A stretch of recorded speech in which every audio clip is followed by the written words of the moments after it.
निर्गमन अध्याय 35। सबत को मानना। मूसा ने इजराइलियों की सारी मंडली इकट्ठी करके उनसे कहा, जिन कामों के करने की आज्ञा यहोवा ने दी है वह ये है।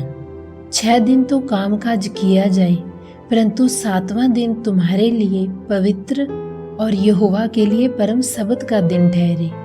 उसमें जो कोई कामकाज करे वह मार डाला जाए, वरना सबत के दिन तुम अपने अपने घरों में आग तक ना जलाना।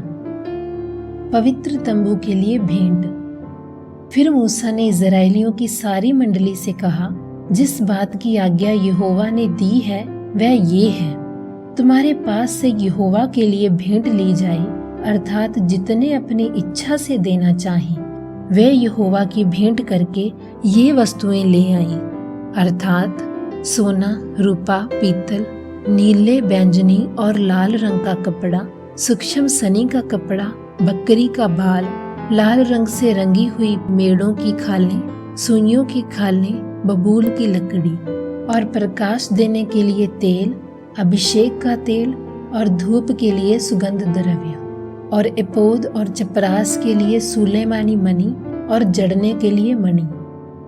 निवास स्थान की विभिन्न वस्तुएं। और तुम में से जितनों के हृदय में बुद्धि का प्रकाश है वह सब आकर जिस जिस वस्तु की आज्ञा यहोवा ने दी है वे सब बनाए, अर्थात तंबू और आवरण समेत निवास और उसकी खुंडी, तख्ते, बेड़े, खंबे और कुर्सियां, फिर डंडों समेत संदूक और प्रायश्चित का ढकना और बीच वाला पर्दा, डंडों और सब सामान समेत मेज और भेंट की रोटियां, सामान और दीपकों समेत प्रकाश देने वाला दीवट और प्रकाश देने के लिए तेल, और डंडों समेत धूप वेदी, अभिषेक का तेल, सुगंधित धूप और निवास के लिए द्वार का पर्दा, पीतल की झंझरी, डंडों आदि सारे सामान समेत होम वेदी, पाए समेत हौदी, खंभों और उनकी कुर्सियों समेत आंगन के पर्दे और आंगन के द्वार के पर्दे, निवास और आंगन दोनों के खूंटे और डोरियां, पवित्र स्थान में सेवा टहल करने के लिए काढ़े हुए वस्त्र और याचक का काम करने के लिए हारून याचक के पवित्र वस्त्र और उसके पुत्रों के वस्त्र भी। लोगों द्वारा भेंट लाना। और इजराइलियों की सारी मंडली मूसा के सामने से लौट गई, और जितनों को उत्साह हुआ और जितनों के मन में ऐसी इच्छा उत्पन्न हुई थी वह मिलाप वाले तंबू के काम करने और उसकी सारी सेवकाई और पवित्र वस्त्रों के बनाने के लिए यहोवा की भेंट ले आने लगे। और क्या स्त्री क्या पुरुष जितनों के मन में ऐसी इच्छा उत्पन्न हुई थी वह सब अंगूठियां, नथुनी, मुंदरी और कंगन आदि सोने के गहने ले आने लगे। इस भांति जितने मनुष्य यहोवा के लिए सोने की भेंट के देने वाले थे वह सब उनको ले आए। और जिस जिस पुरुष के पास नीले, बैंगनी या लाल रंग का कपड़ा या सूक्ष्म सनी का कपड़ा या बकरी का बाल या लाल रंग से रंगी हुई मेढ़ों की खालें या सुइयों की खालें थीं, वे उन्हें ले आए। फिर जितने चांदी व पीतल की भेंट के देने वाले थे वे यहोवा के लिए वैसी भेंट ले आए। और जिस जिस के पास सेवकाई के किसी काम के लिए बबूल की लकड़ी थी वह उसे ले आए। और जितनी स्त्रियों के हृदय में बुद्धि का प्रकाश था वे अपने हाथों से सूत कात कात कर नीले, बैंगनी और लाल रंग के और सूक्ष्म सनी के काते हुए सूत को ले आईं। और जितनी स्त्रियों के मन में ऐसी बुद्धि का प्रकाश था उन्होंने बकरी के बाल भी काते।